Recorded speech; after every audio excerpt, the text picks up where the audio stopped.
Welcome to Medical Myths, Legends, and Fairy Tales. I'm your host, Dr. Alan Christianson. Look, you know that between the latest online fads and the crazy media headlines, it's easier than ever to get confused about your health. And you and I just want to feel better and live longer. We want to know what works. And we can't wait for further studies. We need to make decisions today based on the best evidence we've got. Well, that's exactly what this show is here for. So let's get to it.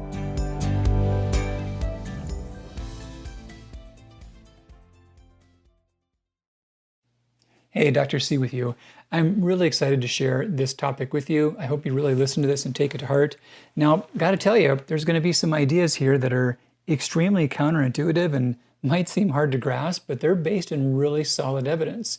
It turns out that a lot of what we assume about pain and injury is no longer supported by current science. And the emerging view is a much more hopeful one in which we have a much greater capacity to heal, less of a need for invasive procedures, and really more ability to be active and enjoy exercise and get a lot out of it and move past chronic pain. So the occasion is a new book called Pain and Performance by Ryan Whited and Matt Fitzgerald. Matt's been on the podcast before. Ryan is new here. Ryan is the one that I'm interviewing. But I think this can be a life-changing book with ideas that can give you much more freedom and movement and enjoyment of activity. So please enjoy this interview with Ryan Whited. Hey, Dr. C here with you. Welcome to Medical Myths, Legends, and Fairy Tales. And I'm really, really jazzed to be joined here by Ryan Whited. So Ryan, thank you so much for being here with me today. Yeah, absolutely, Al. Thank you for inviting me. Hey, so just a little bit of context. So every year I do a really detailed survey with my audience and I ask them about, what are your biggest health goals? What has held you back? And get thousands of responses. And I read through every single one in person. And I'll do some crunching to figure out what are the common words and then read each one individually. And one of the biggest barriers that came back, a goal and a barrier, was about exercise this last time. And I really promised I'd provide more content for that. And the barrier was always so commonly was about, yeah, I try to do things, but I get injured, or I've got this pain, or I've got this, or I've got that. And I can think of nothing that has a better impact upon all the elements of health that I talk about than exercise. And it breaks my heart when people are held back by that. And I've got to say, my life has been changed so many times by books. I love writing for that reason.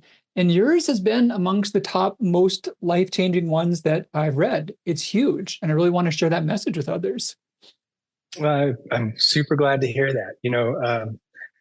This message honestly sort of took over my life for the last few years because I thought we've been approaching this in a way that hasn't served us well. And so it honestly, like, my life kind of took a back burner to studying and understanding this topic better, the topic of pain. Yeah. I'd love to hear a bit about, just how you came into this interest, how this has affected in your life. We'll go into more detail, but let's start with that part of it. Yeah. So I've been a trainer, as you know, because you've read the book, for about 30 years. And I am the son of a professional athlete. And your dad sounds like a real colorful character. I love the stories in the book too. he is a character. Yeah. There could be a whole other book just about my dad. So, and then I'm an athlete also, a rock climber. My wife is a rock climber as well.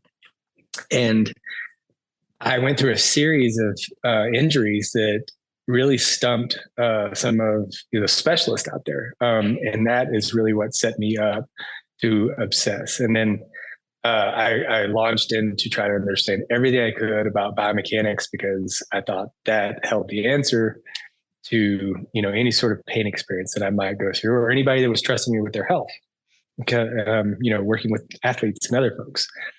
And then it didn't take long before I was curious about pain. And this was, I guess, pain really became my main interest of study probably around 11 or 12 years ago, somewhere around there.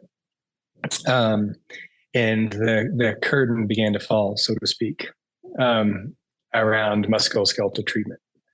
Now, from the book, I'm sure there was like elements of the curtain falling away. I know part of it was your own shoulder struggle, but yeah, when did you first start seeing it? So let me quickly recap for the audience. So we've got this idea in medicine and sports and training, and just it seems so commonly intuitive that when something hurts, there's something physically wrong. And sometimes you can see that physically wrong thing with x-rays, MRIs, whatever.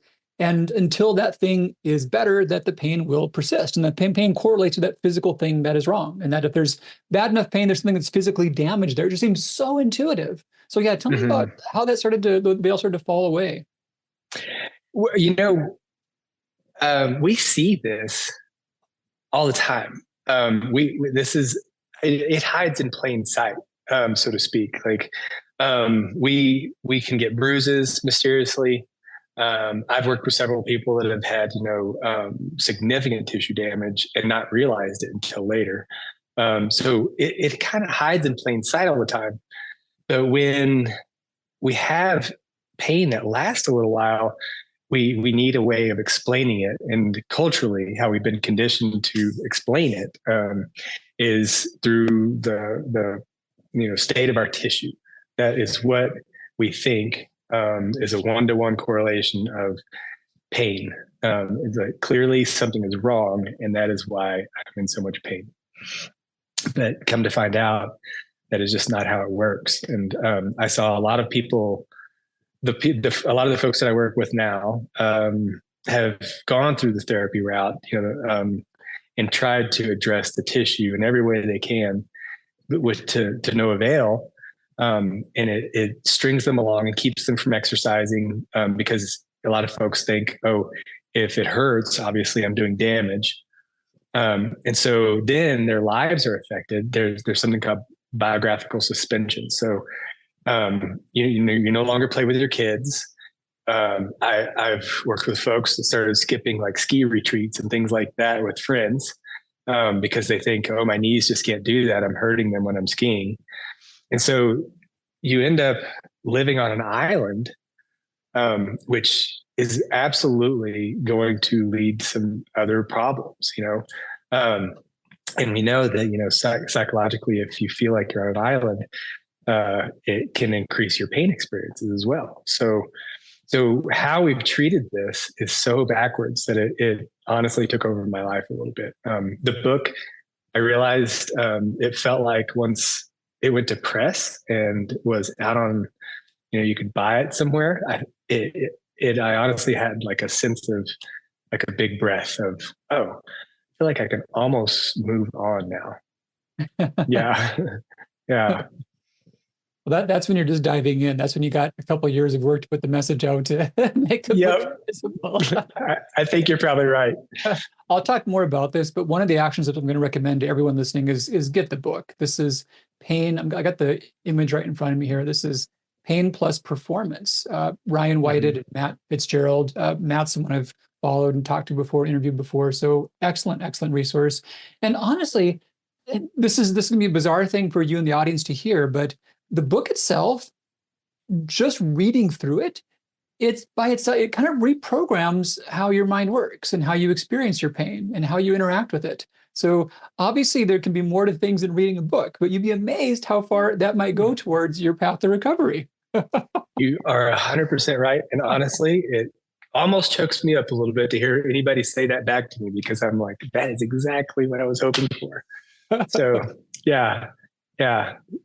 Well, and I was receptive to this. So basically past the curtain on the other side, let's talk more about what's there. I was receptive to this because I had heard studies about just the weak correlation between, in the case of back pain, and MRIs and imaging. And I've heard some very reputable high-level orthopedic surgeons echo this sentiment that, yeah, if you take, I don't know, 1,000 people my age and give them back MRIs, you're going to find that about 40% of them have something screwed up on their MRI.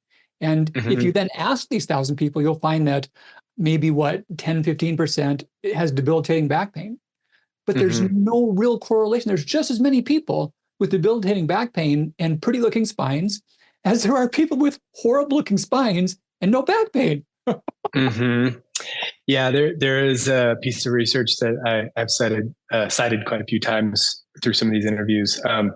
And it's what they looked at, I believe it was volleyball players, with an average age of 18, and it was nearly 100 female volleyball players.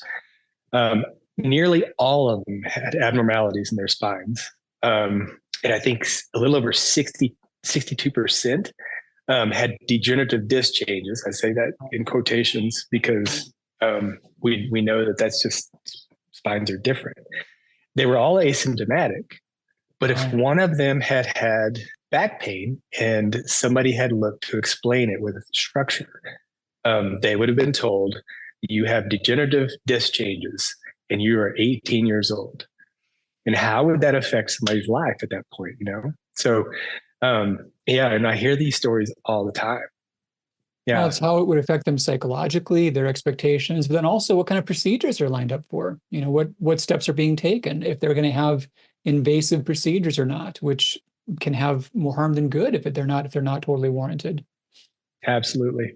Yeah. And that's the thing that I'm hoping to interrupt a bit. So, yeah. Well, and then the other big problem is that you hear these things and you'll try any number of other steps, rest, you know, medications, and the evidence is so clear that the one thing that could help you the most is the one thing you're going to be avoiding now. Mm-hmm. Yep. And then, like I said, it's one of those things that kind of breaks my heart. So I know so many athlete friends, you know, that have stopped, running and stopped doing the things they love to do because they believe they're doing harm to themselves. Yeah, and that's the thing that can have the most benefit to offer them. Now, in the book, Ryan explains how, of course, there are times in acute situations to where you may need to modify what you're doing. You may need to come at it in a different way, less intensity, you know, different types of load-bearing dynamics or whatnot. But in almost all cases, the single most important thing to do is to keep moving. Yeah, maintain your health, maintain your relationships. You know, it's when you bring a biopsychosocial lens to a pain experience, then the number of pieces that you can move in your life to affect your pain experience is much greater than just trying to deal with tissue.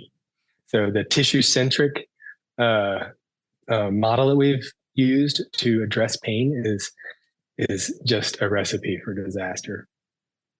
So the tissue-centric, I've heard that, I think in your work, is called the structuralist model as well, to where we think that there's something structurally off whenever there's pain. Expand upon the biopsychosocial model more. Help us get a better understanding of this emerging model and what that really entails. Mm-hmm. It's a model that was proposed, I think, as early as the late 60s. George Engel is the one that is kind of given credit for most of it, but there were a few folks at that time that were saying, this is more complex than what we're giving it credit for. That is pain. And even with, you know, the ascending gate theory, like in some of these podcasts, I haven't talked much about the neuroscience of these things because it's probably not the audience. But they were saying early on, there are bigger pieces moving here than just, you know, ascending information from nociceptors that's going to tell the brain or tell you when you're damaged. We know now that those free nerve endings that we once thought told your brain when you were injured and caused pain, we know that they just don't, that's not what they do now. So, and we know that pain is an experience fundamentally and not a sensation alone. So there are many contributing factors. Your beliefs about your pain has a strong effect on it. There are many things that you can bring to the biopsychosocial approach to pain that can change it. So instead of just one thing. And I want to respond to some things that I can imagine are going off in some people's heads around now. So one set of responses can be, this is awesome. I've got a whole new way to think about this, and maybe another chance, another lease on things. Another option is, are you saying that I'm making this up, that this is all in my head? Yeah. You know, that is a response. And that definitely, I don't ever want anybody to come away feeling like I'm saying that this is all in your head. But I will say that it is just as absurd to say it's all in your body as it is to say it's all in your head. That's good. Yeah, those two are equals. That's so, really Yeah. So, and that's how we've approached it so far. So it's just more complex. Well, and it really is an opportunity. The sensation of pain is real, and someone can Mm-hmm. certainly reproduce their pain in various ways. But the question is, what is it that will help it most pragmatically? And there's just so many scenarios in which the idea of, just waiting, just resting, just medications, they don't make a big difference. People don't recover and they get more fearful. And like you said, they move on to the island, they restrict their activities. Mm-hmm. Yeah. And, sometimes we get so focused on it, on making it go away, that our health goes to the background. And I have worked with people that are with quite a few people that, their lives have been greatly impacted by their experience with treatment and their pain experiences and just the long medical process they've taken to try to get better. But the focus on just the pain sometimes is part of the problem. So sometimes I use the example of if you went to an optometrist or an ophthalmologist and you had a floater, and they told you just to concentrate on that floater, that would be a great recipe for torture. And we know that floater stays in your eye, but it's removed by your field of vision, by your nervous system. And so, and it's kind of the same with pain, making your health more of a priority, and focusing on those things. And sometimes pain will just kind of slowly go to the background. Well, and I think such a big part of it is how we interpret the pain, is what it means to us. And I don't know, like my experience in reading the book, I've been a runner for quite a while, lots and lots of ridiculous amounts of injuries and surgeries and whatnot.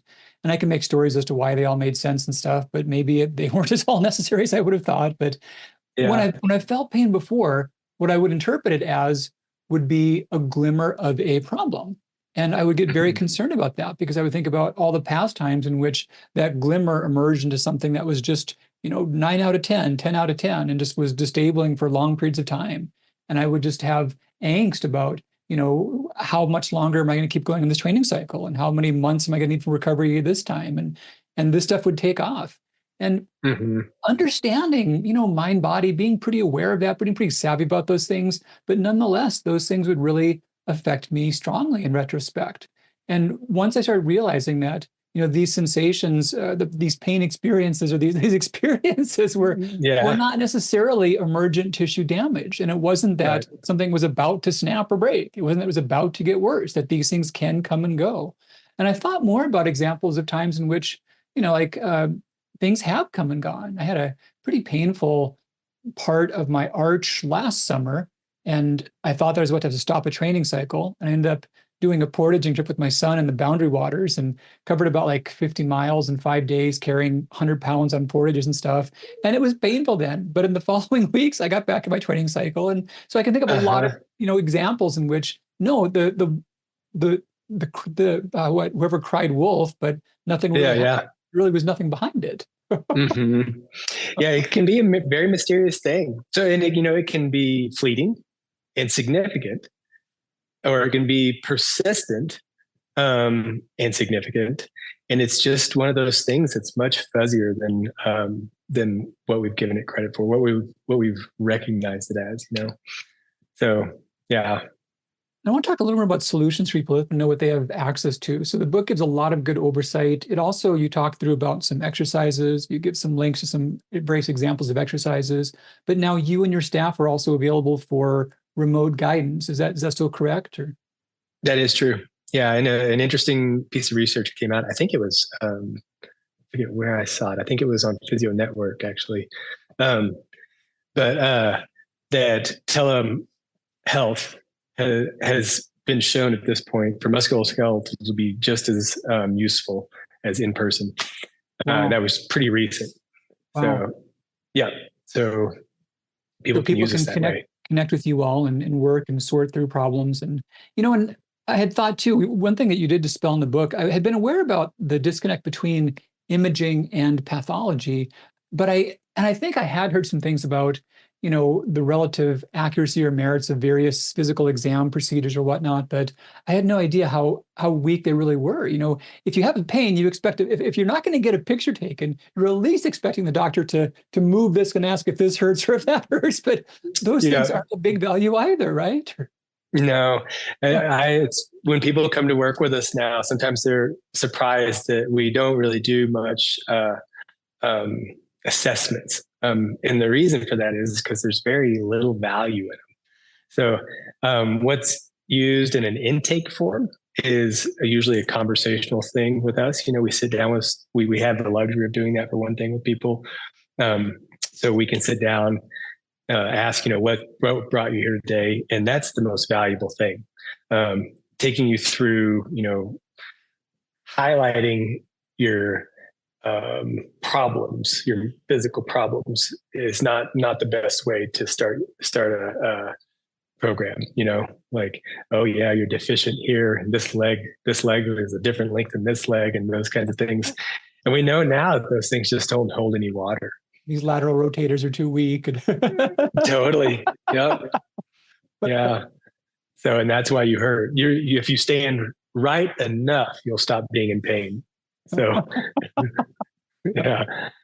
So tell me a scenario of like an ideal client. Like if you see on an intake form, someone says, I'm in because of X, that your heart skips a beat in a good way, thinking, oh, this is cool. This is going to be a slam dunk. These are ones I feel really good about. What are a couple of examples of things that you would say respond really well to yeah. I have quite a few of these stories. That's cool. But I'll just share one from yesterday. Yesterday, I had quite a day of work. It was interesting. I went home and was happy and exhausted. So, but one of my people that I got together with yesterday, she has been in therapy, in and out of therapy for about 3 years. She tore her ACL, had reconstruction, and just has not bounced back. She did it skiing. She was a skier. She did that with her family. And like I was saying a little bit ago, now she no longer does that. And she showed me, how she goes downstairs, and just how her life has been impacted, taking groceries into the house. And this is a young, fit lady. And her life has been stopped. 2 times during the hour that we were together, she started just tearing up, and she was like, this does seem different than what I've been through. She said, maybe I can change. And I was like, you can absolutely change. Every 80 to 100 days, our cellular turnover is somewhere around the range of 30 trillion. And that's what I told her. I was like, you are not a car. So you don't have a bad tire. You are constantly changing, and you're remarkable. So yeah. So that was, I know full well she is going to do well. Yeah. That's awesome. So a lot of your work has been with athletes, but I'm sure many are just regular people as well that are, something is bothering them. They want to be able to get back to things. And yeah, we have a lot of those folks. A lot of athletes, and then a lot of folks that just heard through the grapevine. We don't advertise or anything like that. We're really good at what we do. We're not as good at business. But people will hear, I got help here with this situation, and those are the folks that we end up working with that have just kind of been passed and struggled. So yeah, and thankfully, we love what we do. I'm laughing. You're saying not that good at promoting yourselves, but not only that, you kick people out of the nest. Like you get them going for a while. We do. You're good to go. Yeah, I always tell people this is not the best business model, but it is an excellent care model. Yeah. So, and that's a lot of times when I start working with people, as soon as they start showing a little progress, then we kind of, say, hey, when are we going to high five? And you're going to say, I'm good. And let's set some of those goals so that we know when you feel like you can leave the nest and feel confident and have some agency. So yeah. So chronic knee pain, torn ACL, rattle off like a dozen more common complaints or common symptoms that would make sense for someone to connect with you all on. Anything that falls under the heading of classic musculoskeletal, we work with a lot of climbers because we're climbers. I incidentally, like, I did teach myself a lot about biomechanics um, on the way to getting obsessed with pain. So I do know like quite a lot about biomechanics, and that's useful with training. And it can sometimes be useful, you know, with like if you know that you're loading, you know, posterior tib a little more with, you know, dorsiflex foot. That's useful. And if somebody has a grumpy posterior tib, so those kinds of things are useful still. But honestly, anything that falls under the heading of musculoskeletal, you know, grumpy shoulder, ankle, knee, back, of course, yeah, any of those things, those classics. So, and then when we distinguish between, you know, like some of the people I got together with yesterday, because of her age, she had a hip that was bothering her because of the nature of her sport.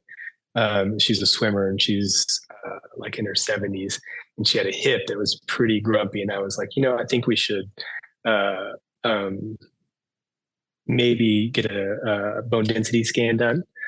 We can start there. So anything that's medical like that, obviously, you know, she said, what would I do at that point? I was like, well, that's up to you and your doctor, to be honest. So, but if it turns out, you know, that all of that's good and she just has a grumpy hip, then we can help with that.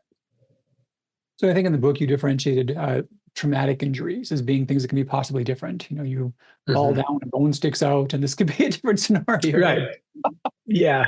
We try to be clear about that. You know, a lot of times those really traumatic injuries don't involve tons of pain. Like Achilles is one of those ones that people a lot of times think that something hit them, but there won't be any pain.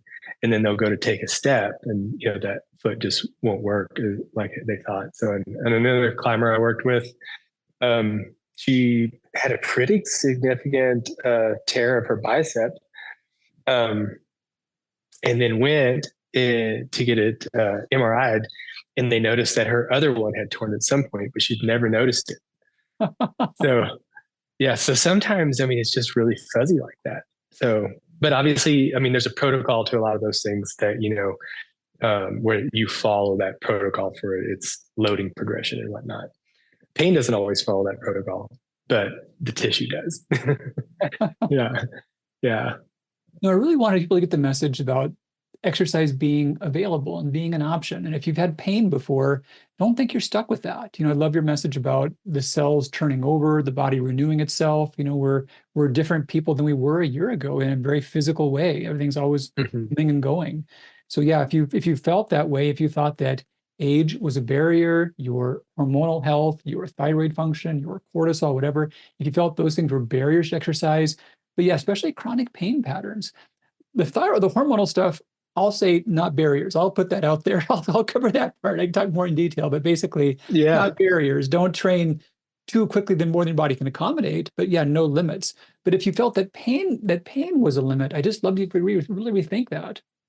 Mm-hmm. Yeah, it's a completely different way of thinking about pain. It's an employee. It's not an employer, and that's kind of how to think about it. You can use it.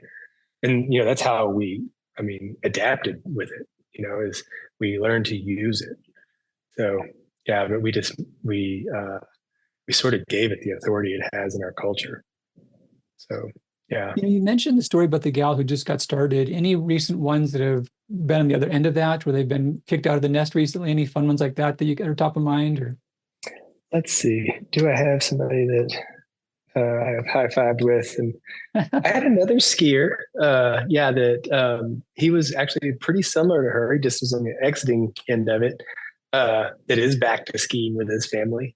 Yeah, it's funny. Skiing is one of those things that tends to be like a family activity, you know, because, and so he was a success story for sure. And he had been through a couple years. I forget exactly how long. I think it was right around 2 years that he had been in his therapy, and he just hadn't worked well. So, but bringing a different perspective to his experience was the start of him feeling better. Yeah. It's really cool. Yeah, action steps for those of you who are out there. If you've been limited by pain, if you thought that you can't do things, yeah, just take that belief out and at least pause it. At least pause it and think. Read through Ryan's book, grab his book, Pain Plus Performance, Ryan Whited and Matt Fitzgerald, wherever books are sold. Check that out. And if it makes sense, if you want some further guidance, take a look. We'll get links up. It's Paragon Training Methods. Is that correct? Paragon Athletics. Paragon Athletics. Yep. So yeah, in terms of action steps, be aware that pain is not the barrier that you thought it was. And if it's held you back from the life you want to live, from time with your loved ones, from your activities, that doesn't have to happen. Start with the book, if nothing else, Pain Plus Performance, Ryan Whited, wherever books are sold. And if you want some further guidance, look at paragonathletics.com. I will get links in show notes directly to that. But Ryan and his staff, you can work remotely, and it can be effective. I'm really excited about this approach. It makes a lot of sense, and I highly would encourage you to consider this a way to get your activity back again. Any closing thoughts there, Ryan? Or? No, I just thanks so much for help spread the word. So yeah, I think there's a much better way to help people through this process, and I'm just excited that the word's getting out. All right. Well, thanks again for your time. Absolutely. Thank you.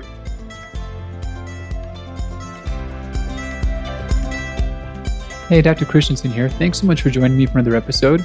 Is there a topic you'd like me to cover? I'd love to hear from you. Just go to Dr. Alan Christianson on Facebook or Instagram, write your question, and use the hashtag #MedicalMyths. Did you find this show helpful? If so, please take a minute and leave us a rating on iTunes so that others can know. Thanks much, and I'll be back with you real soon. Bye-bye.